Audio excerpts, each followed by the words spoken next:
Okay, so we'll skip over on what we're going to cover, and we'll just jump right into it. So when you really talk about the problem of siloed data, you think to yourself, okay, silos sounds bad, and Gary kind of discussed some of the reasons that silos are bad. In Aetna's world, and I'm sure others here, when you talk about integration of data that is siloed, you very quickly run into what is on this slide here, which is point-to-point. Point-to-point integrations have built up over the years as projects that need to share data across applications come out. And it's understood that if you want to share your data point-to-point, you can do it. And it's fairly fast to do something like that, and can be done fairly quickly. The issue is, over the years, you end up with more and more and more point-to-point integrations. Then the next question becomes, all right, well, I have to change something in the source, and now it impacts in some ripple effect 10, 15, 20, 30, 40, hundreds of integrations that were written as point-to-point. So you can take the word silo of your data, but then also these point-to-point applications themselves are also siloed solutions. So at the end of the day, what is this? You are coupling applications together very, very tightly.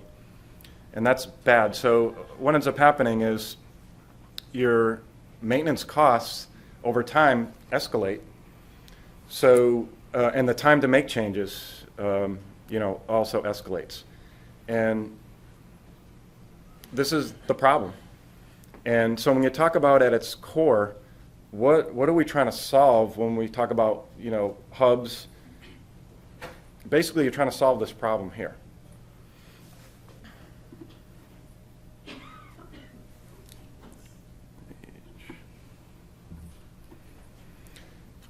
So when you get into this slide here, the idea of some sort of central mechanism to put data in a consistent form to allow it to be shared across the enterprise, this is not new.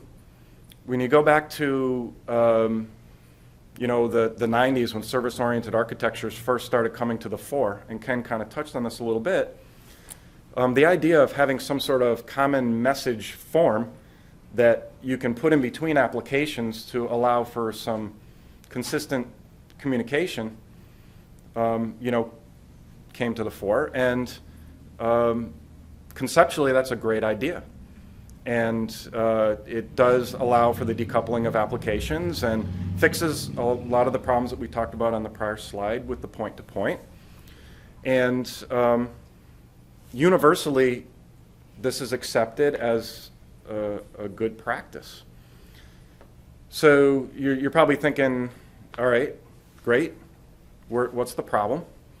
And I can think back to several companies that I was at that we presented this architecture and started to move towards implementing it. But there's a main component here that's kind of missing that we'll talk about.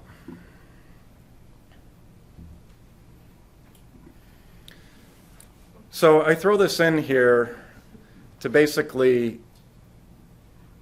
underscore that we have time pressures, and the strategic approach to actually make it work, and this Gary was kind of talking about it, and Rob was kind of talking about it, you're under a lot of pressures. And some of your traditional solutions to actually make this work don't work. You can't do it cheaply. You can't do it in a timely fashion. And we, I'm in architecture, we're in the middle of this picture here. We're the ones that they, come to and say, think up a solution that gives the business everything that they want. What does the business want? They want everything, and they want it cheaply, and they want it fast. That's all. Nothing more than that.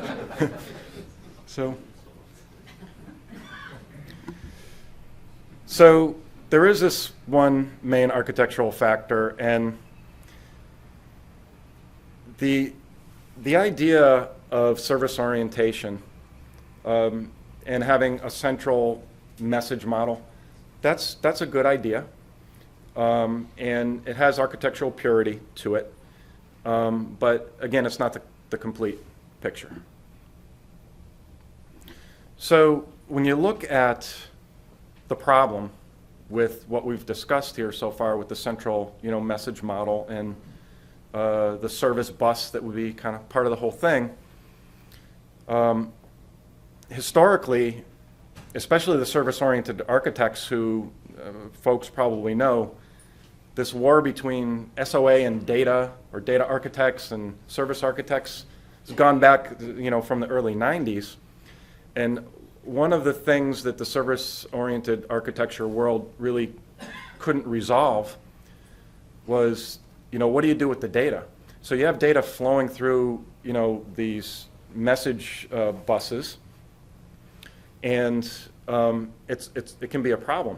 You can't deal with data consistently if it's only in memory.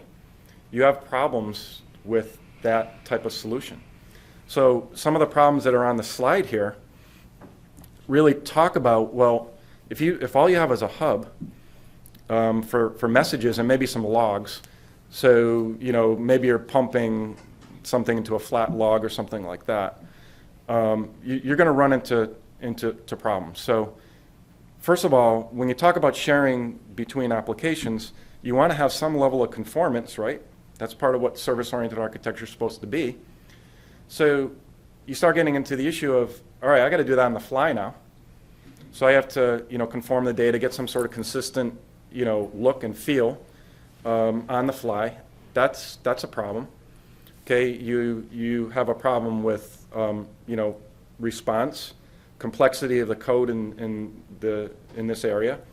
Over time, and I've seen this happen with service-oriented architects, that to cut corners, they'll have services that were similar to other services trying to do the same thing, and then it'll be different code.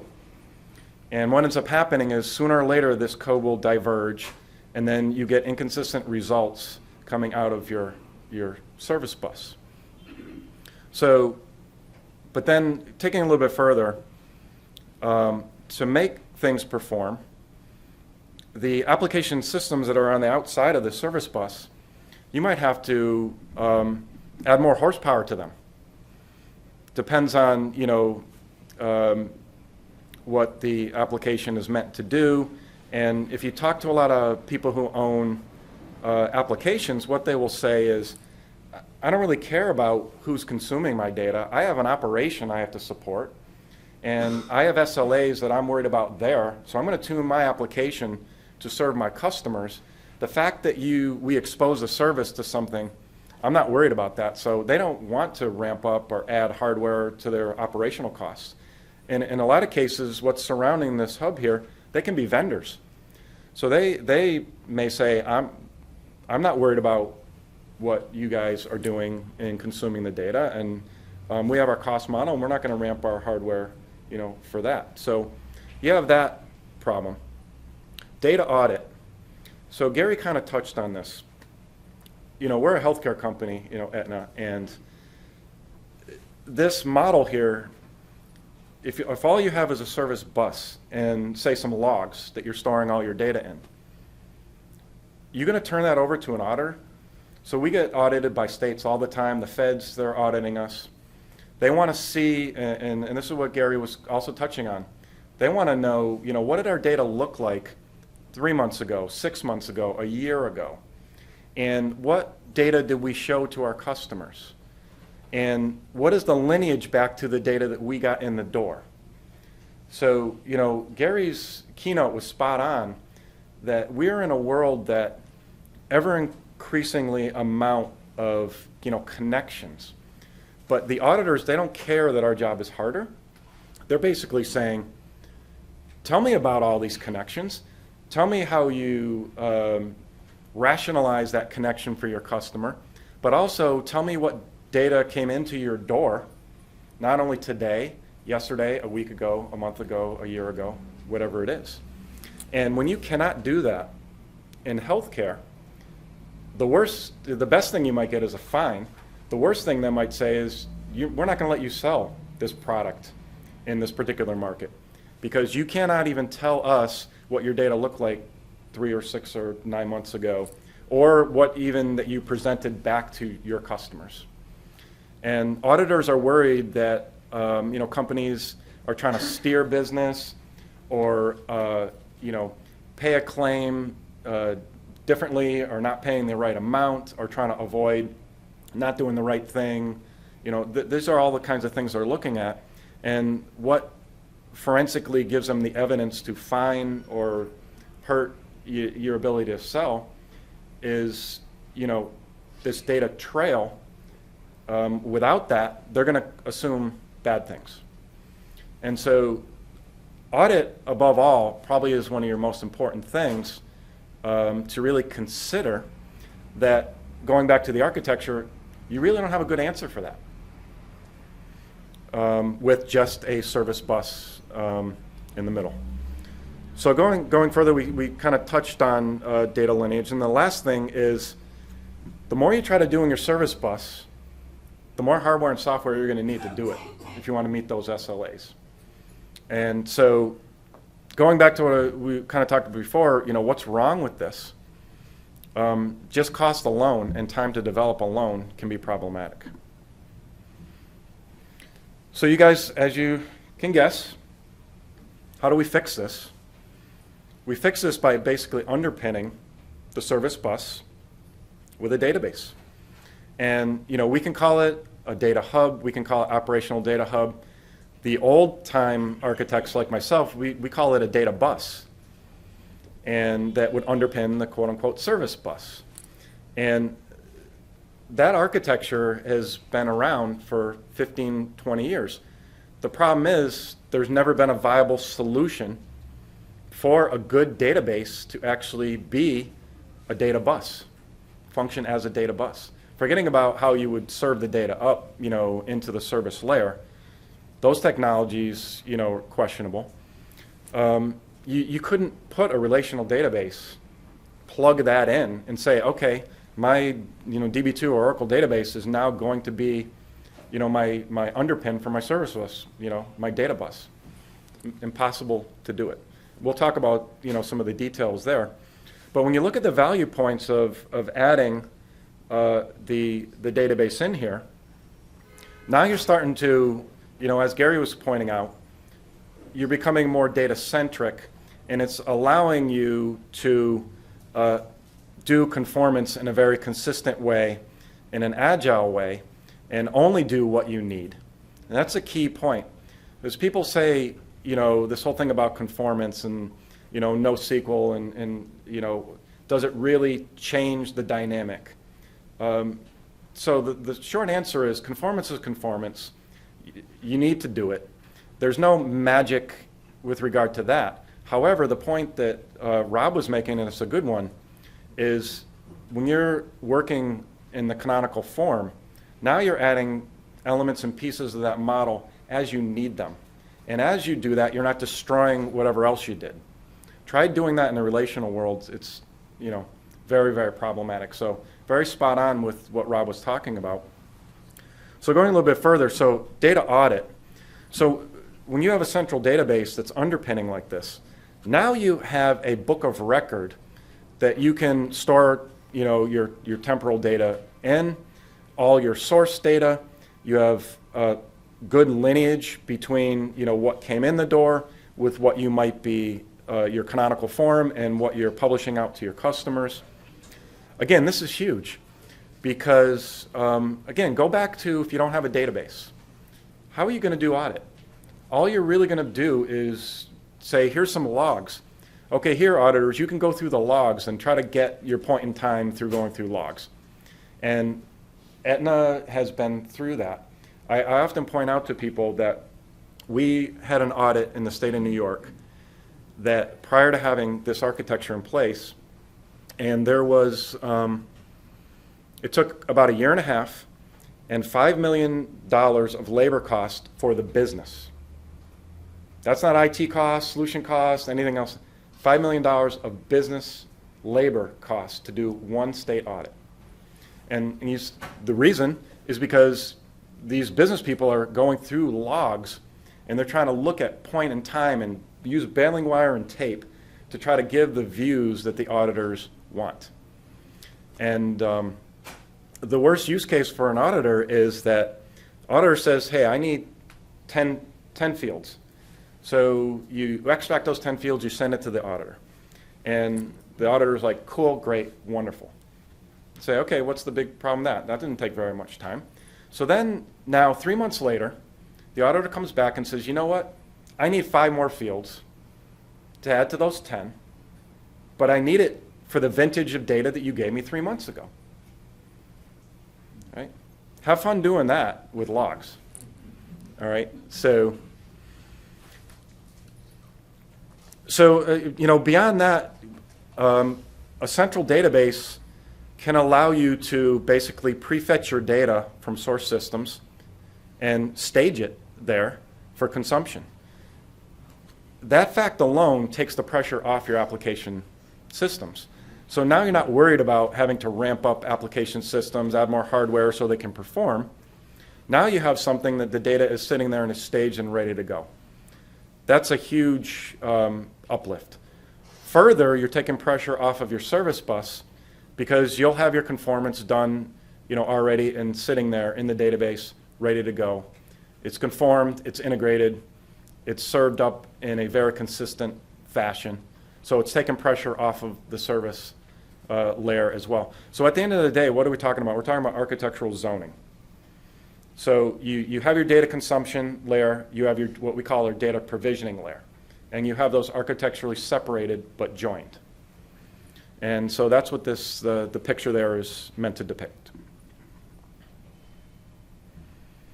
So this slide, for those who have sat through my presentation before, this is a new slide that we added this year because we're getting a lot of questions about federation. And in the world of semantics, it's causing some vendors to kind of double down on what I call the old service-oriented architecture that, you know what, with semantics, you don't need to centralize anything. Semantics will save the world and allow you to have all these disparate sources universally talk to each other by using semantics. And conceptually, that really sounds good, except it doesn't solve enough of the problems that we've talked about so far. So when you look at data conformance, so it sounds great that all these silos could maybe talk to each other, but what if one silo says, I want to define this data one way, another silo says, I want to define this data the other way? They both may be right. And for their operation, maybe that's what they need. But when you're talking about trying to share data across disparate applications, you have to have a consistent view. And so, further, you still haven't solved your data audit problem. Okay, so you're back in the land of logs. Data lineage, try going back to these application systems to get what the source data looked like 3 months ago. This is a big problem, right? Because most of your application systems that I know of, when you do an update, what it was before is gone. Sometimes you'll keep some of the data, but think about it. These application systems are not going to snapshot their data and keep everything that they ever had because these databases would be huge. They'd never meet their SLAs. So some of them have reporting databases and whatever, but you have trouble with data lineage. Data audit can be very, very difficult. Again, you have disparate data all over the place, especially with vendors. It can be a problem. So the same thing about source data costs and central data costs. You still have those problems. You haven't solved those problems.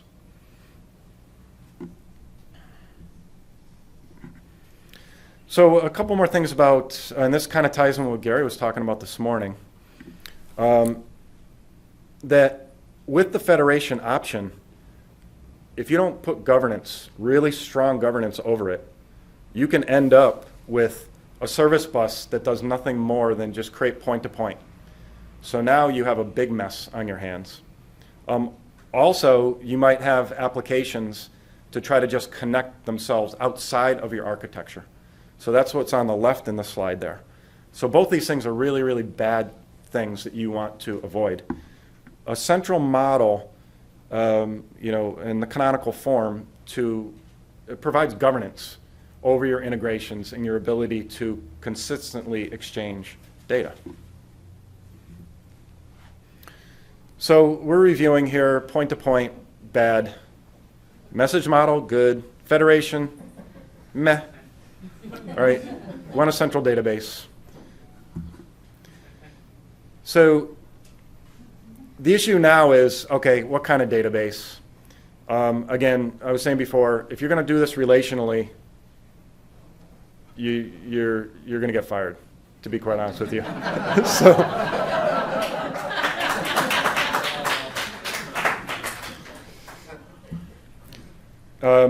This is actually a review of everything these guys talked about this morning. You guys know the problems with a relational database. You're not going to be able to do it. I'm not going to spend a lot of time on this. You guys know, it's a problem. It's impossible.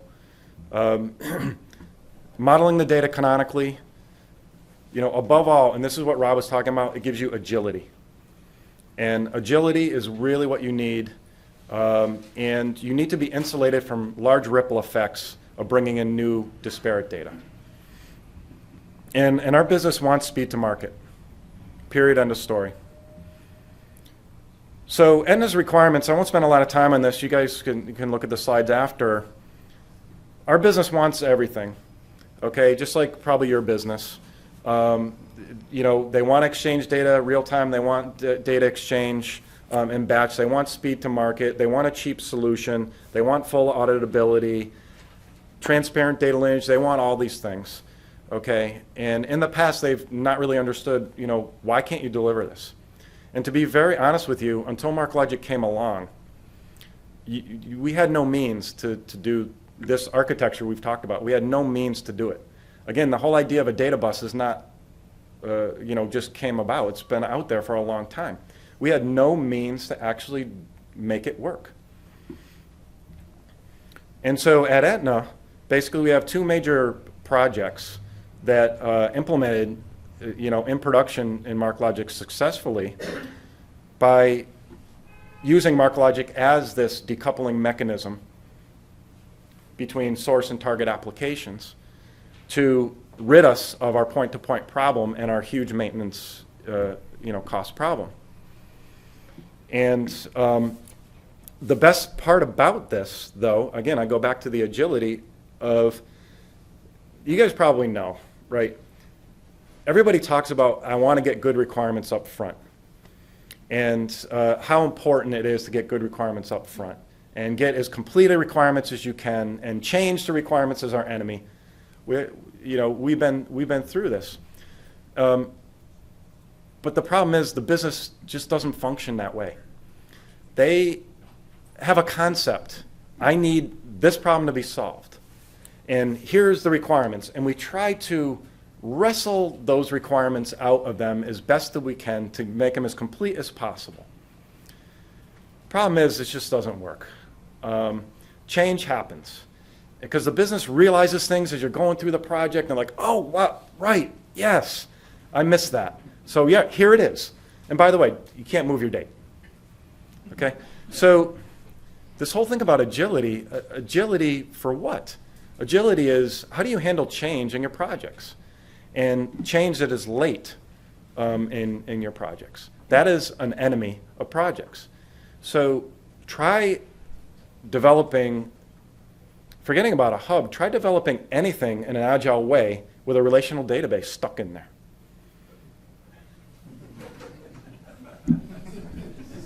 So anyway, so the second project, so primarily the other one was, is batch integration. It worked very successfully. This one here is our main consumer solution. It's basically batch integration, but also doubling, for service integration. And MarkLogic is uniquely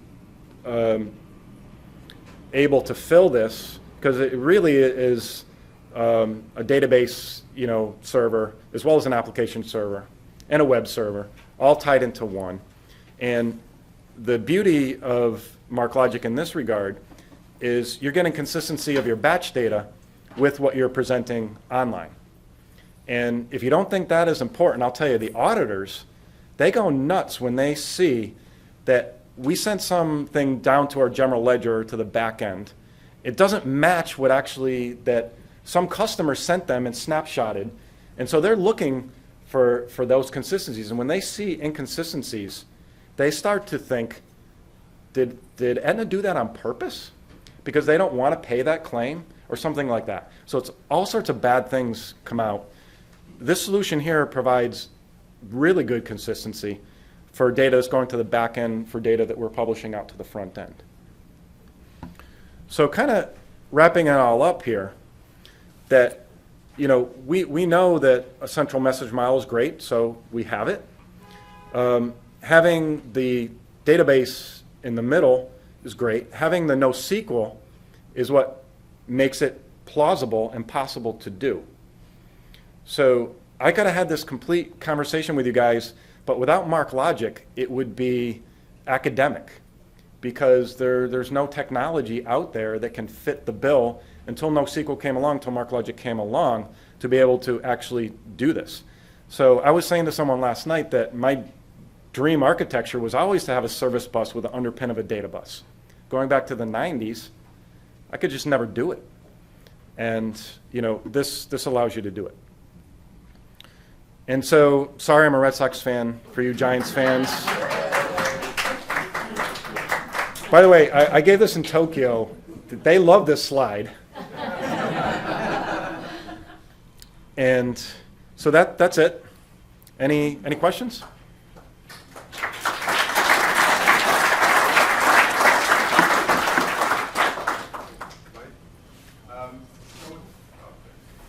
Going back to your example about the New York State audit, has that been done yet in MarkLogic? And if it has or it hasn't, what would you estimate the time savings to be with the MarkLogic in there? Yeah, so we're going through audits all the time, right? And the time savings kind of breaks down into two main areas.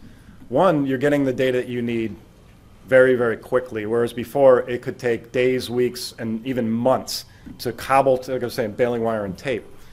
But secondarily, and the larger savings is, if you give them something that isn't quite right, it starts to spin, the audit spins out of control, and it starts to get a life of its own. So now you're chasing yourself in circles, trying to satisfy these questions that you can't seem to answer. So not only do you get the data that you need faster, you can answer questions that they have about that data much, much faster. And so this gets into what Rob was talking about, how you can get to the data that you need a lot quicker. But time-wise, do you think it would be weeks, months? It's hard to put I would say it's a fraction, maybe 25% or less of the effort and time, because there is a lot of effort of analyzing the data and so on. That's not going to change. But getting the data quickly and be able to answer questions quickly is where you get the savings. If I recall, part of the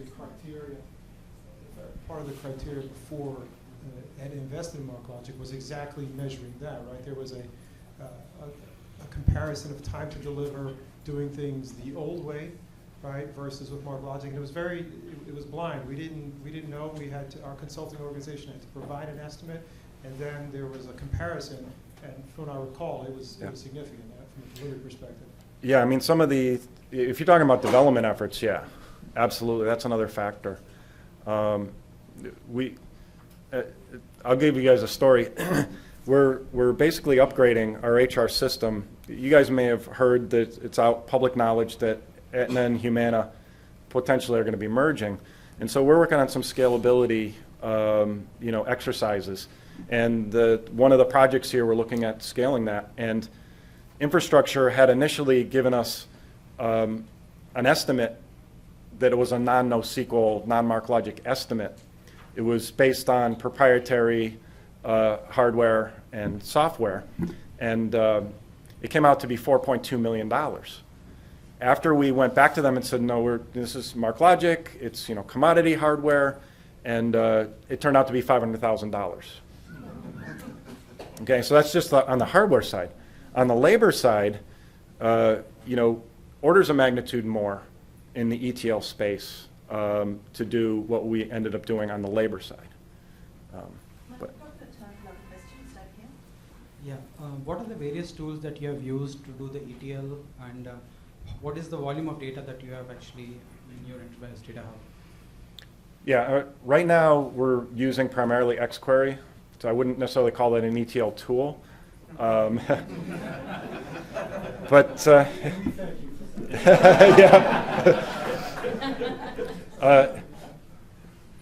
I have to say, and this is part of some of the things we've been talking to MarkLogic about, product type enhancements, that we see opportunity to make some of the languages used to transform data in the MarkLogic space be a little bit more ETL-like. Now, you don't want to go all the way to ETL because ETL in itself means you're working with flat files, so you're taking tons of data out and you're putting tons of data back in, and you're machinating it through all these stages. We feel like, and we've been talking to our product people to say that we can probably work with MarkLogic in that realm and have nodes that basically deal with transformation separately from the nodes that are serving up the data. And then perhaps also put some graphical enhancements around that functionality to allow it to function, similarly to how some ETL products work. So we feel like we can beat the ETL realm, if you will, kind of best of both worlds. My second question was, how much data do you have on your enterprise database, and how many nodes do you have? Yeah, you want terabytes or? I think with our consumer, what's in consumer, Igor? 6 nodes.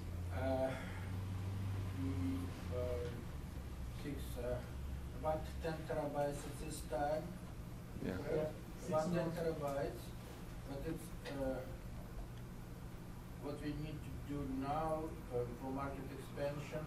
It will go up like 30%, then 5 times. Mm-hmm. How many nodes do you have? This time 6. Let me tell you, we are doing this on the cheap. It's amazing how cheap we're doing it. So thank you very much for your time, Ken and Mike, today. This has been fantastic. Please fill in your surveys before you go. We've got a quick 10-minute changeover for rooms if you want to go to a different session. If you'd like to stay here, we're actually doing a session on how to plan and execute a successful cloud migration. Thank you very much. Thank you. Thanks, Mike.